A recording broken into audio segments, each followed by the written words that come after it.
আমরা দেখতে পাচ্ছি এমআরআইতে প্রবলেম ইজ দেয়ার। রোগী বলছে যে আমার ঘাড়ে ব্যথা, এদিকে কোনো ব্যথা নেই। খুবই ভয়ঙ্কর এটা ব্যাপার। যে শুধু ঘাড়ের জন্য তা নয়, এটা মাজার জন্য আমরা অনেক সময় দেখে থাকি। মাজায় লাম্বার রিজনে আমরা দেখতে পাচ্ছি এমআরআইতে একদম ভিতরে ঢুকে গেছে, প্রট্রুশন হয়েছে বা আপনার একদম কম্প্রেশন হয়ে বের হয়ে গেছে।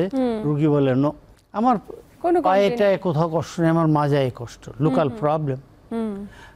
আমি যেটা করি সেটা হলো রোগী যা বলে বা রোগীর যে সিমটম পাই সে অনুযায়ী আমরা চিকিৎসা করি। আমি আচ্ছা আচ্ছা। এখন যদি রোগী বলে রেডিয়েটিং পেইন হচ্ছে ঘাড় থেকে হাতে, আমরা এটার চিকিৎসা করি। আমি স্টার্ট করি সাধারণত হাতটাকে মাথায় রাখেন। আচ্ছা। যখনই আমরা হাতটাকে মাথার উপরে নিয়ে গেলাম, এটা নিচে থাকলে নিচের দিকে কম্প্রেস করে, যখনই আমি উপরের দিকে নিয়ে যাব ওই কম্প্রেশনটা থাকবে না।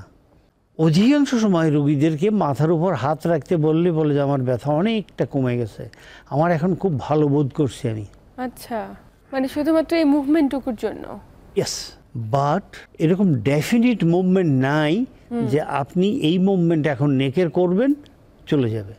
অনেক সময় দেখা যায় যে রুগীকে যদি বলি মাথায় হাত রেখে মুখ সামনে নেন, কষ্ট আছে, বললো আগের চেয়ে একটু কম।